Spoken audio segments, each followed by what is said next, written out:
Quatrième session ici au Salon Audio Vidéo Show à Paris. Nous sommes donc au Novotel Tour Eiffel. À côté, il y a NuCap, il y a plein de choses à voir et plein de sessions différentes. On passe de IMAX, on va voir les Français de Focal et maintenant on va parler de choses étonnantes puisque c'est une partie de l'avenir de l'audio. Puisque dans l'audio, il y a plusieurs façons d'écouter de la musique. Il y a des casques, il y a des enceintes, il y a beaucoup de choses et il y a des intras. Et les intras True Wireless. C'est pour ça que je suis content de te recevoir ici. Tu t'appelles comment, Jean-Denis? Alors, J'aime bien l'affaire, elle est très bien. Jean-Denis Favier et je suis chef de produit casque pour Sony. Donc casque et intra. Casque et intra, oui, tout à fait. Parce que je suis content de te recevoir parce qu'on va pas se mentir. Sony connaît, tu vas te confirmer ou pas, un essor au niveau de la popularité des casques et des intras, notamment avec la référence XM3, Tout à fait. qui a fait beaucoup parler d'elle. À un moment donné où, encore une fois, je ne sais pas que j'ai envie de parler de ma vie, mais je passe beaucoup de temps dans les avions, dans les trains. Et il y a encore quelques années, je voyais beaucoup de gens avec le même type de casque, qu'on ne citera pas. Et qui voilà, et tout le monde était là, hey, super mon casque anti-bruit et tout dans tous les avions. Et maintenant tu prends les avions en Asie notamment, tu prends les avions sur les États-Unis, et tu trouves pas mal de gens qui se retrouvent avec le XM2 et le XM3. Et c'est, je sais pas quel est ton avis toi en tant que chef produit, mais est-ce que c'était une surprise ou pas un truc pareil? Alors, il faut dire qu'il y a 3 ans, quand on s'est lancé sur ce créneau-là, produit haut de gamme, à réduction de bruit, tout le monde nous disait vous êtes fous, vous n'arriverez jamais à percer, etc. On est arrivé donc avec un premier produit, le MDR 1000X, déjà qui faisait très bien le travail en termes de qualité de son et en termes de réduction de bruit. On a lancé ensuite très rapidement une deuxième génération, le WH 1000X Mark II, et enfin l'an dernier donc le WH 1000X Mark III, qui a vraiment été un produit, je dirais, qui a vraiment tout changé pour Sony et qui cartonne depuis, avec une super réduction de bruit, une super qualité de son. Voilà, donc un produit très abouti. Et en parallèle, on développe du coup d'autres form factors sur ce type de produit à réduction de bruit.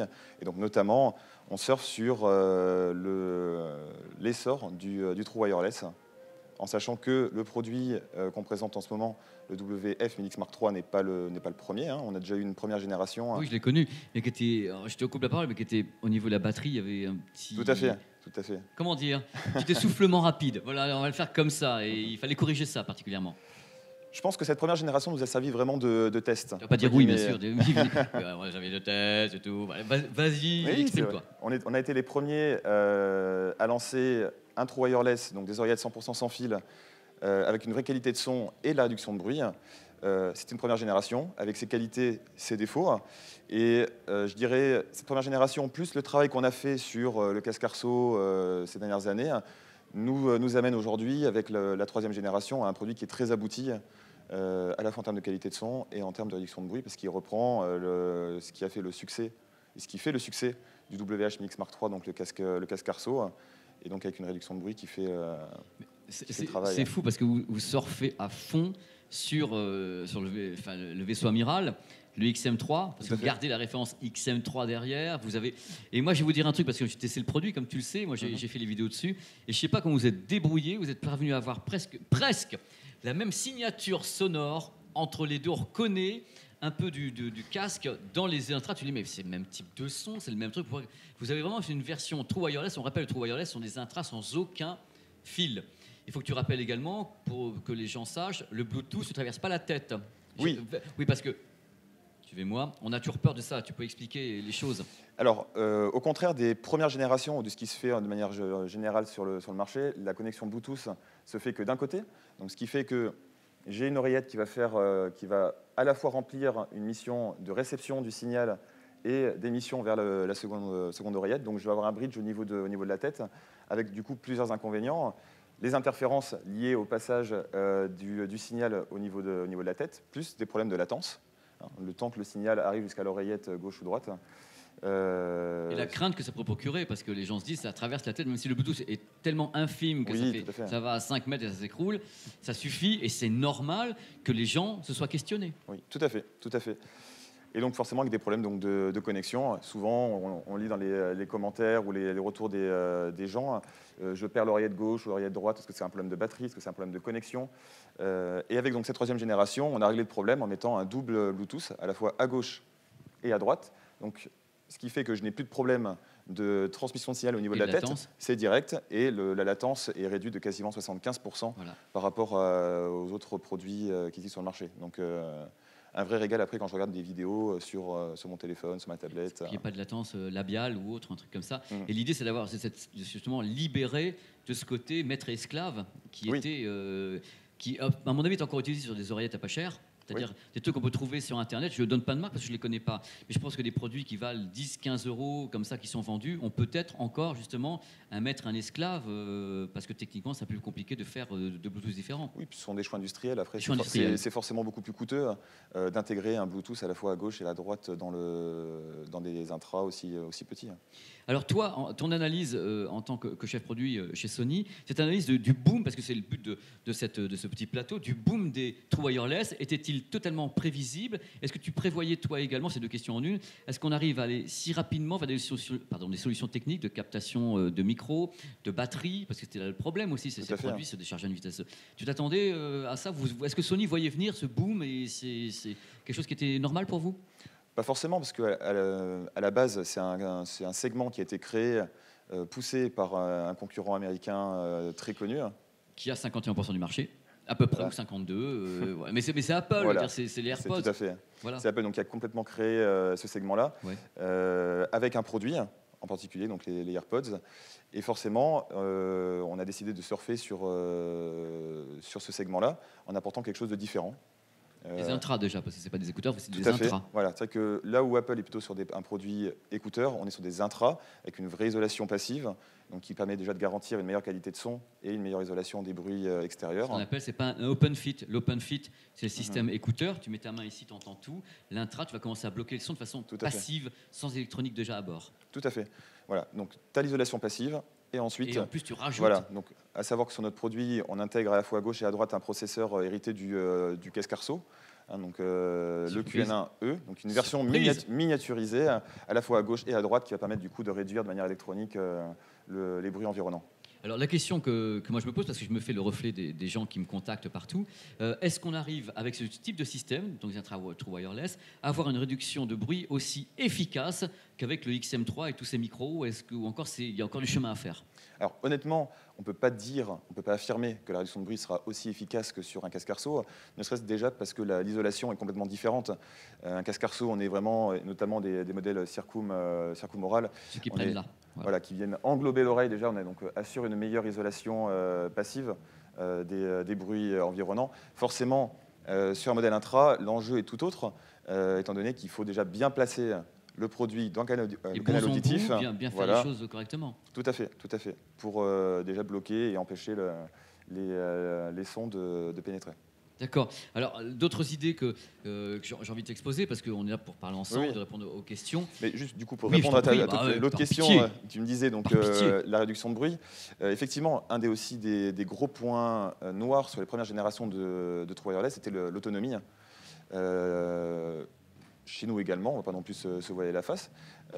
Et donc ça a été un des gros points d'amélioration de notre produit, et qui fait qu'aujourd'hui, on arrive avec un produit qui tient toute la journée, vu qu'on affiche 6 heures d'autonomie sur les oreillettes, plus 18 heures via un boîtier de transport et de recharge. Donc un produit au cumulé qui va tenir jusqu'à 24 heures, donc qui vous suit le matin dans les transports, au bureau, le soir, durant un vol. Il intègre également une fonction charge rapide. 10 minutes, je récupère 1h30 d'autonomie, donc très pratique quand je vais prendre un train et par exemple et que j'ai oublié de le recharger juste avant. Donc voilà, un produit maintenant qui tient toute la journée. Et je ne pense pas qu'il y ait mieux sur le marché à l'heure actuelle. Tu travailles où déjà, toi?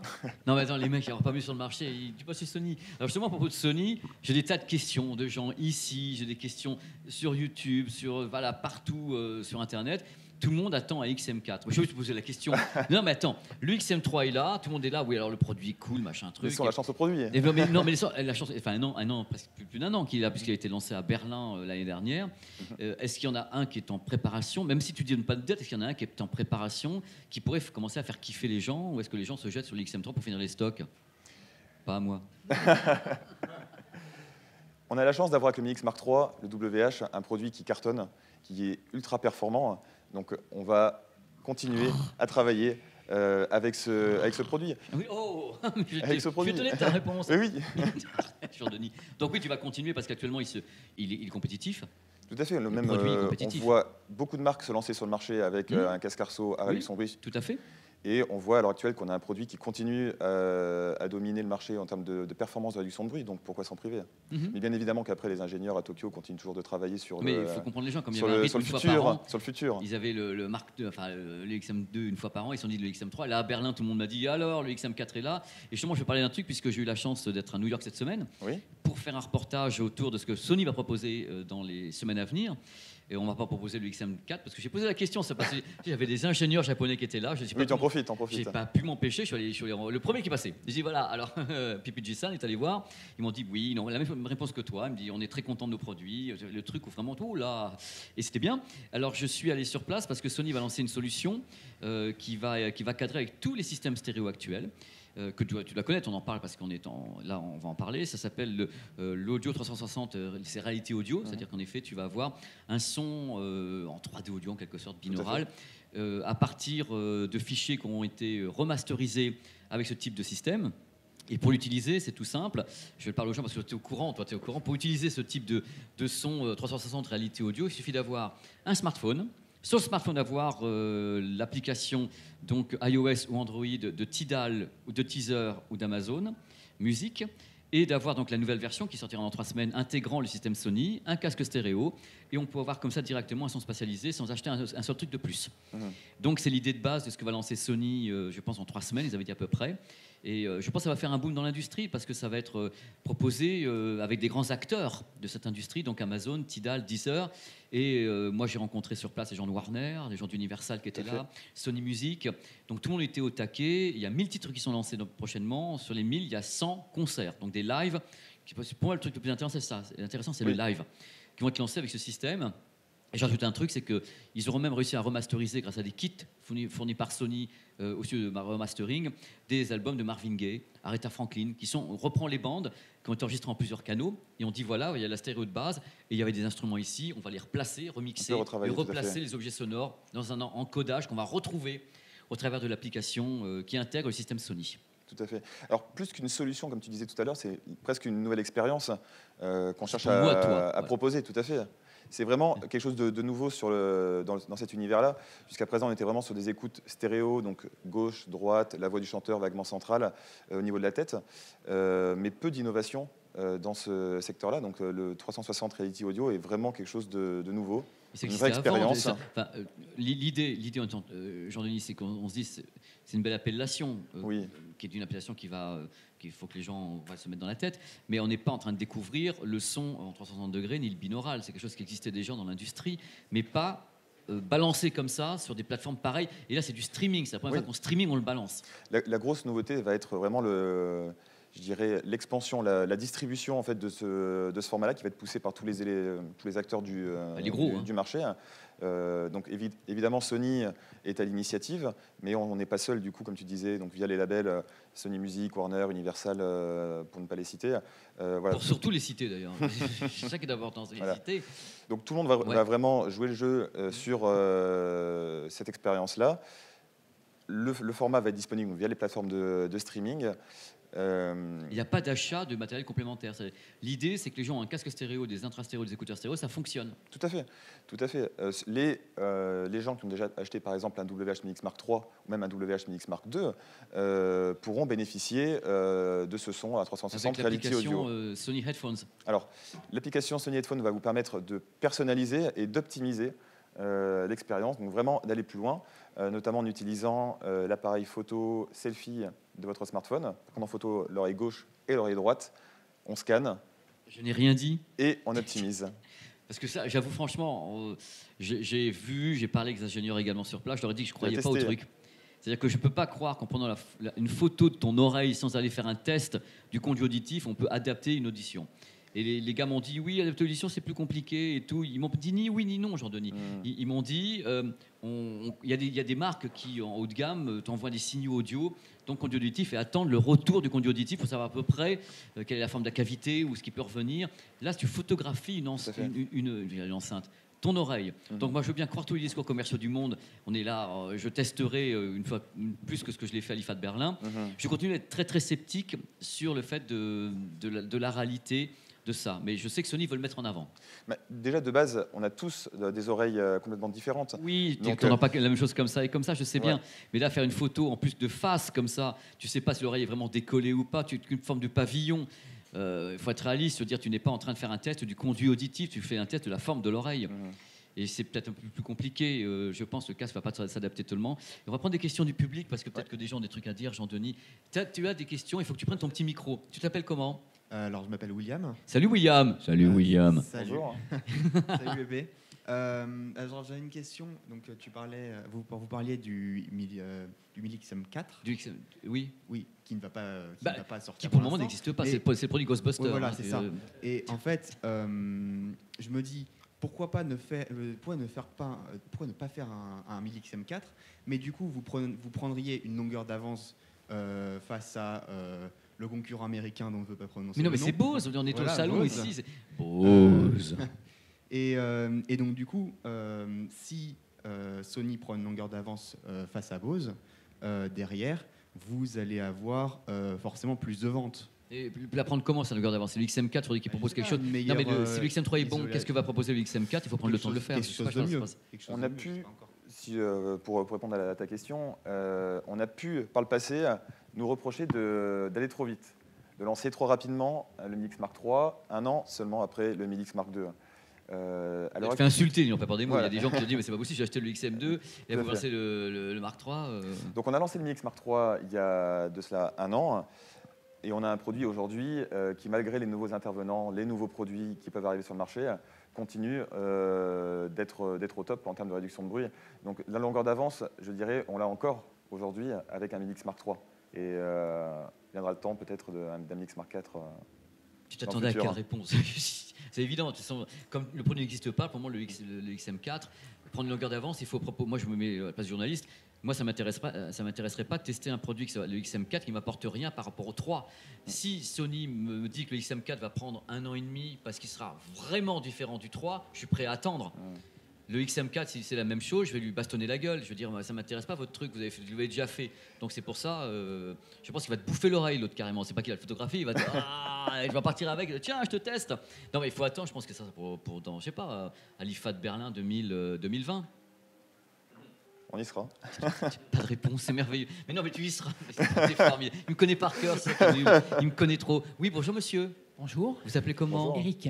Bonjour Eric. Bonjour Eric. J'ai une question. Parlez fort, parce qu'on n'entend pas. C'est le 40e anniversaire du Walkman de Sony. Je voudrais savoir s'ils comptent sortir des baladeurs à cassette. C'est une bonne question, parce que la cassette revient au Japon. Alors c'est pas au programme.